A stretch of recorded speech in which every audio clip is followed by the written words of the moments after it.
சோம பிரதோஷம் திங்கட்கிழமையில், அதாவது சோமவாரத்தில் வரும் திரையோதசி திதி சோம பிரதோஷம் என்று அழைக்கப்படுகிறது. இது மிகவும் விசேஷமானது. ஏனென்றால் சோமனான சந்திரனின் சாபத்தை சிவபெருமான் நீக்கிய நாளாக இது கருதப்படுகிறது.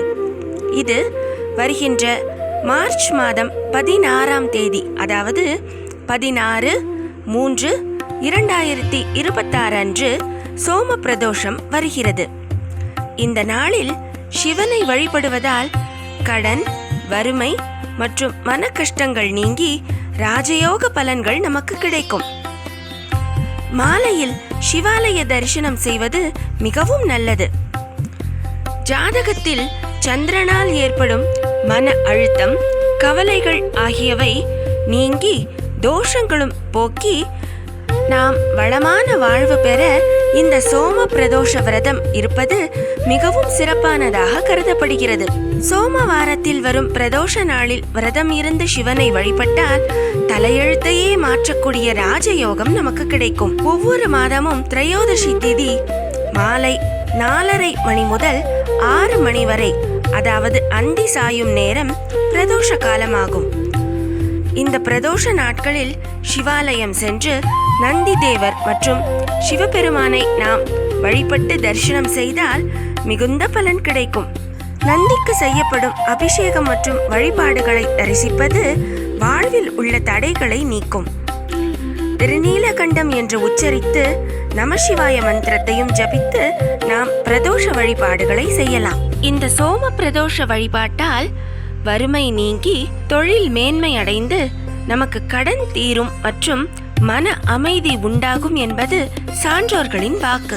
தக்ஷ பிரஜாபதியின் 27 நட்சத்திர பெண்களை மணந்தான் சந்திரன். ஆனால் அவர்களில் ரோகிணியிடம் மட்டும் அதிக அன்பு காட்டியதால் தக்ஷனின் சாபத்திற்கு உள்ளாகி கலைகளெல்லாம் குறைந்து அழிந்து போகும் நோய்க்கு சந்திரன் ஆளானார். இது க்ஷயரோகம் என்று பொருள்படும். இந்த க்ஷயரோகம் சாபம் நீங்க சந்திரன் திங்களூர் சென்று, அதாவது காவிரி தென்கரையில் உள்ள சிவாலயத்திற்கு சென்று இறைவனை பூஜித்தார்.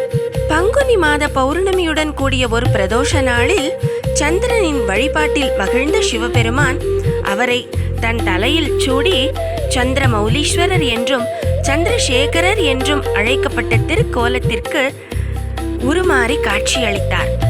இதனால் சந்திரனின் சாபம் முற்றிலுமாக நீங்கியது.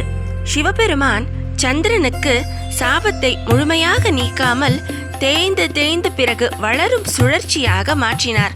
இதனாலேயே சந்திரன் வளர்பிறை தேய்பிறை என்று மாறி மாறி சுழற்சிகளால் காட்சியளிக்க தொடங்கினார். இந்த பிரதோஷ காலங்களில் சிவனை வழிபட்டால் சந்திர தோஷம் நீங்கும். மனக்குழப்பம், மன அழுத்தம், நீண்ட கால நோய்கள் எல்லாம் நீங்கி நமக்கு வளமான வாழ்வு கிட்டும் என்பது பக்தர்களின் திடமான நம்பிக்கையாக இன்றும் இருந்து வருகிறது. இத்தனை அற்புதமான சோம பிரதோஷ நாள், அந்த நாளில் சிவாலயம் சென்று வழிபட்டு ஈசனின் அருளை பெற்று வளமான வாழ்வு பெறலாமே.